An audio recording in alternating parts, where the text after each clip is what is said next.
right, fucktards. No, I'm sorry. I like the intro videos really, really rough, just to make sure the demonetization happens immediately in YouTube. But welcome, ASOS family. This is a new kind of pod because, we like to start pods and never really finish them. So you probably get 2 of these episodes and it will be like the 46 minute. What is the 46 minute, right? We always want to talk about some small shit. I'm just saying this might be a one-off, but let's see. James had an idea. He had a name, 15&Out. And we thought, okay, this might be a good idea to talk about certain topics on the pod without us getting too heavy-handed. I'm going to be the host just so that I get to shut the fuck up when the actual topic is happening because I'm the one that usually eats up the most time, right? So I'm using my iPhone here. You're going to have a timer that'll be there on the screen. I'll do all the editing and everything. But it's me, K-Dot, James, as you know, Keem, and we have a newcomer, Tampa Bay Buccaneers fan, one of James's guys. Is he just got random guys all over the country that he just knows really well. It's really creepy, but we're not going to question it. John, the Tampa Bay Buccaneers fan, happy to have you on, bud. Tell people about yourself just a little bit. Well, first of all, thank you guys very much for allowing me to participate in the show today. As you mentioned, Tampa Bay Buccaneers fan, only team I've ever enjoyed for, my entire life. Me and James share a common struggle because our teams have not been very good for a very long time. So I'm happy to be joining this pod at a time when it's actually enjoyable to talk about my team. other than what we're about. Yeah, that's the thing. It's like you can say that, but there's the elephant in the room, which anybody that clicked on this video knows we are going to talk about, which is the Antonio Brown saga. You know what? The intro for this shit should just be AB running around screaming, "I'm free." There's another YouTuber that's been going around introing all the Antonio Brown videos with different Antonio Brown cameos, and it's fucking great. Like it's just been amazing. it's just like what he was giving advice about the Vikings and Mike Zimmer on one of them. It was just weird shit is just happening with dude. But I think the cover for the video should be that picture of him at Central Michigan where he looks like he's up to something. Oh yeah, with the gold cats at the bottom. Yes. I'm always partial to after he did the whole cryogenic freezing thing and he had them Harriet Tubman ones on his feet. Oh yeah. Those were rough. Those were rough. Yeah. All right, but so we're gonna break down the Antonio Brown situation. I'm gonna start the timer here at 15 minutes. So we're gonna have 15 minutes to kind of run through this topic, and then it's just gonna end. Okay. I'm gonna try to back out as best as possible. I might chime in here and there. This episode's gonna get a little longer because we had to do the intro first time, right? So, since the last episode. While we were doing the episode, in the final thoughts, Antonio released that newsletter, which made us have to pivot and wonder whether or not it was even time sensitive to release that episode, but we did it. Outside of that, there's even more shit that's happened today as far as all the back and forth. Keem, James, John, somebody, starting the timer now. What the fuck is going on? So, just I've been trying to follow the stories as they've been released. Basically from the moment the game ended. And I've been trying to piece together certain pieces because at the very beginning we had, the team as in Bruce Arians come out and he didn't want to reveal a whole lot of information on what exactly went down, which kind of makes sense. That those types of things are meant to be behind closed doors from a team standpoint. As we saw today, Bruce Arians did not hold any punches. He saw Antonio Brown's tweets and what he's been stating, and he went ahead and gave his full variation of exactly what went down. Now, if you ask me, because there's no way, let's be honest, there's no way in hell Antonio Brown is completely innocent in this. We're talking about Antonio Brown here. I believe that obviously there were some conversations. He's been dealing with the ankle all year long. He missed 9 games with the ankle pre-suspension. And, he was questionable going into this game all week long with the ankle. But what we saw, from the Carolina game last week, he looked like he was able to play.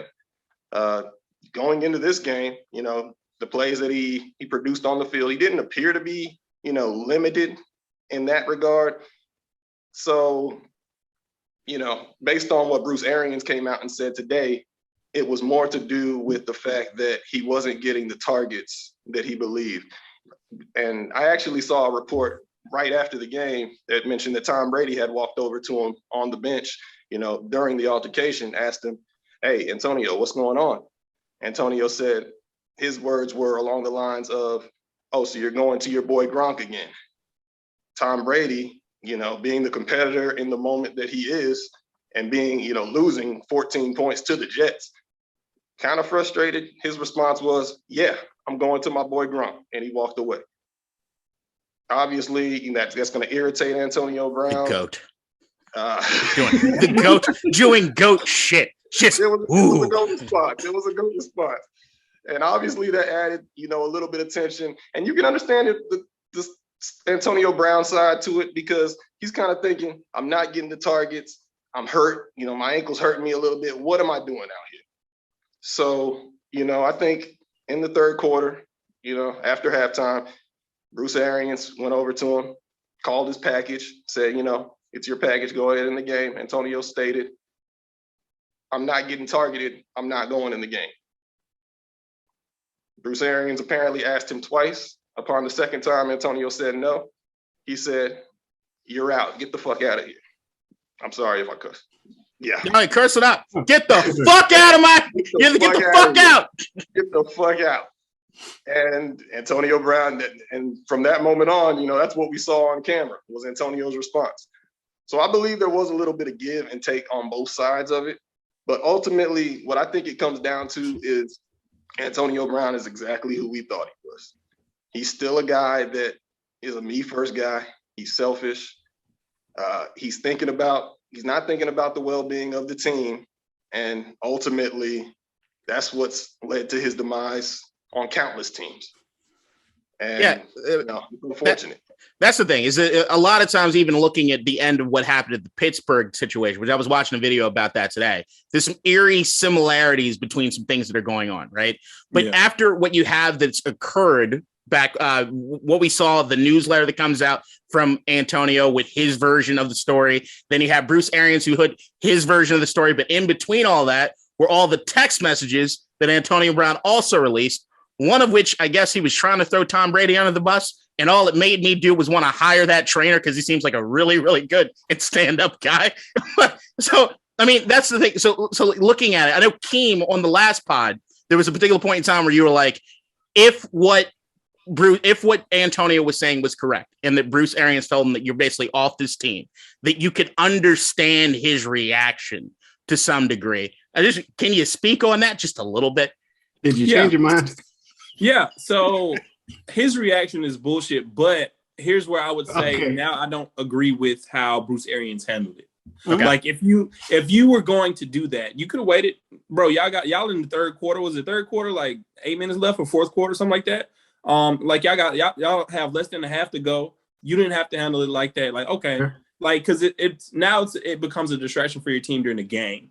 I feel like is my thing. Like, okay, Bruce, if I was Bruce, I would have been like, I would just give him a quick, okay, bet. Like, say less. And immediately after I would have went to the press conference and said, hey, he's released. Like, I wouldn't have spoke to Antonio Brown at all. I would have said, hey, security, tell him to get his shit. I don't want him in here. Like, all this shit. Like, you could have avoided this entire thing had he handled it differently. And so I think the only thing I would ask you on top of that, before it was just to stay here in that moment, right? Yeah. Is it now, after we're hearing even more reports out today, and once again, we're still waiting for everything to be completely confirmed, is that Antonio went last week to the front office and asked for guaranteed money so that he did not have to hit the thresholds in order to get the $1 million. So it's something that at least around the team, it was kind of known he might be up to some shenanigans. Now, also when you're talking about Bruce Arians' response, though, now knowing what's happened probably through that week, they won that game. And they actually looked better than they had as far as firing all cylinders together to pull off that game. Do you think that maybe that was a moment that actually could lionize the team? I mean, one thing if they lost, right? Like if they just completely imploded, but could this actually have been something that gets the team together? That's fair. It could be. It could be.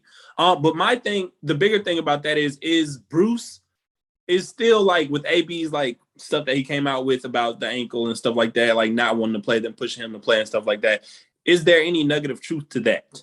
And like, I think there might be some still. Like even then, it might be some still because, like you said, John, like his ankle's been a problem the entire year.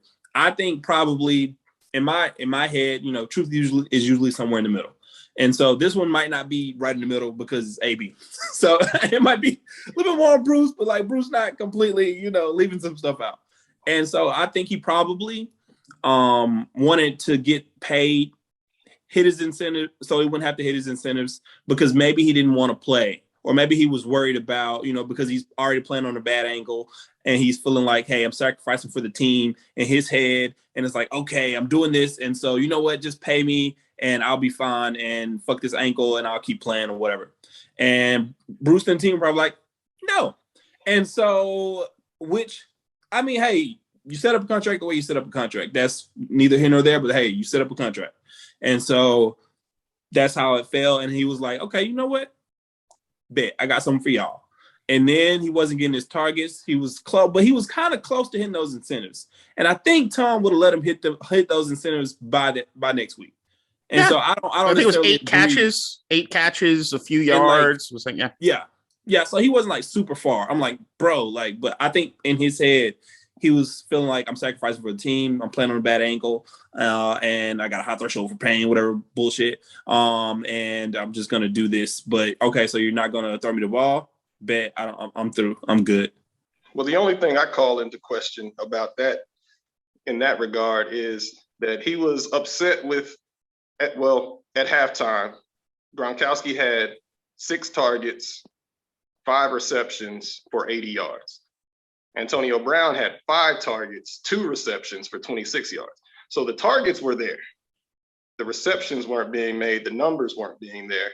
And then if he really believed that he wasn't going to get the targets in order to get those incentives, just look back to last year.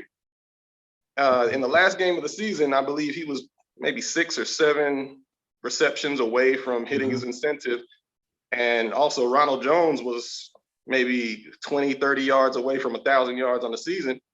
And the team elected to throw screen passes to him in the fourth quarter to get him his incentives over running the ball and getting Ronald Jones his 1,000 yards. So it's been proven that, when you conduct yourself right, they're going to go out of their way to make sure you get your numbers.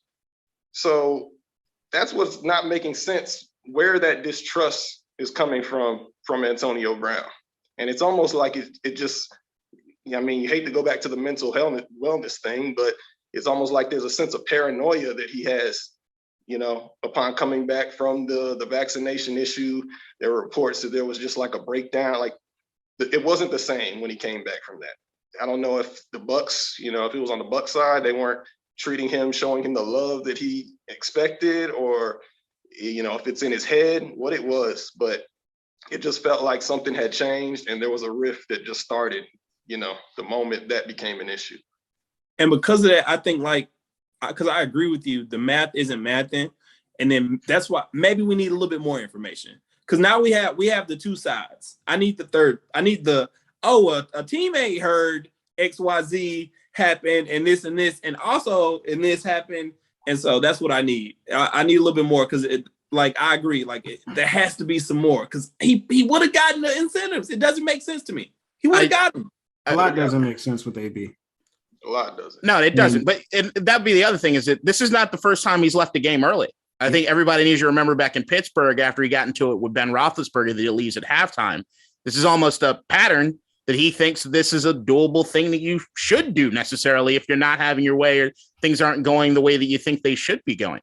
I think that what was interesting and what Bruce Arians said today is that he did say that there were other teammates involved there on the sideline, which I'm just waiting for the reporters to get their opportunity to talk to the players because there should be more information coming out. I do find it hard that usually in this day and age with social media, by now you'd have some teammate, if they were on his side, would have said something, right?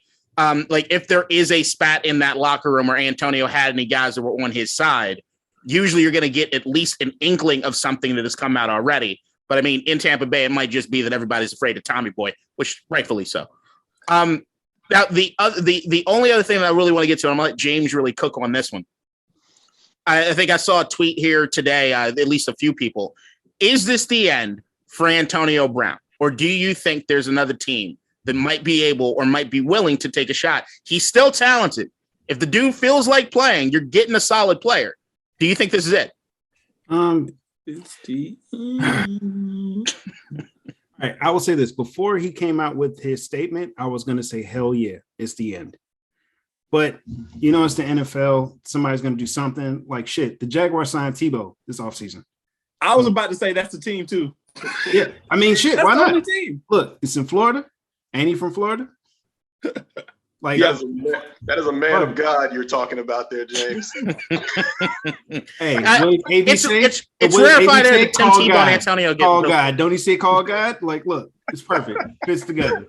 Like, bring Tebow in, let him throw some balls. Well, I would just say Urban Meyer's gone. I don't think anybody's going to be able to make that choice. Let him be AB's life coach. Okay? What about is it over? Is it over for AB? Have we seen the end? I mean, possibly. I mean, shit. At this point, I'm still hoping T.O. gets a shot. So, at 48, conversation about that today. Yeah, I mean, look, man, he raced Tyreek Hill and he was fast. Well, let me put this around to everybody right now. If you're a team that's in need of a receiver right now in this playoff run, AB or T.O.? Depends on what you need. Okay, for the Ravens. Somebody suggested to me like we could have Antonio because we got his cousin. Like we got Hollywood and he'll like act right around his cousin. I'm like, I don't want that around Hollywood. No, so not at all. I'm like, for me, it's a default to T.O. Yeah. But like also like look at it this way. Like, isn't Hollywood Brown and T.O. and AB the same type of receiver in terms of size and build? I would not completely because Hollywood's a little bit more undersized. He's more of a poor man's Tyreek Hill. And AB, I feel like is more well-rounded than Hollywood. I'm talking about the size, like how tall they are, how much they weigh. Well, they're kind of like AB's like 6'1", right? Like 6 foot, 6'1", and then Hollywood's like 5'10". Yeah, it's somewhere in that range. Yeah. 5'9". So yeah. I mean, like I said this, like give Teal like 10 routes, let him run one route like every first down, and just have him go like run a bench. A 10 and out, a 5 and out. Don't have him run slants. Do not have him go across the middle, please. All right, before the timer goes out and James keeps wanting to geriatric to keep playing football, last thing on AB, just yes or no. Keep it quick. Is AB a Hall of Famer? Yeah, sadly. James, you saying yeah? Yeah. Yeah, for Keem? First ballot. He won't be first ballot, but yes, he will. Agreed. Not first ballot. So he eventually gets to happen with T.O. Now, if it comes out that he's lying about everything that has occurred, that the text messages are just, the ones that he has for Bruce are not really damning. But if he's lying about everything as far as this injury and the MRI, does that hurt his chances? To the Hall of Fame? No. Yeah. That's just delays. Yeah. At the end of the day, he's still going to get in. It delays the inevitable. Thanos. I mean, if you look at it, look at the stopgap between all the other receivers that are not in the Hall of Fame at this point. Like, they're saying it's going to get all right. Well, that is the timer. That is 15 minutes on 15 and out. And just like anything in the NFL or whatever, if you don't get to that first down marker, it's fucking over for you. Right. So, look, this has been the first episode. I thought it went kind of smoothly. You guys have fun?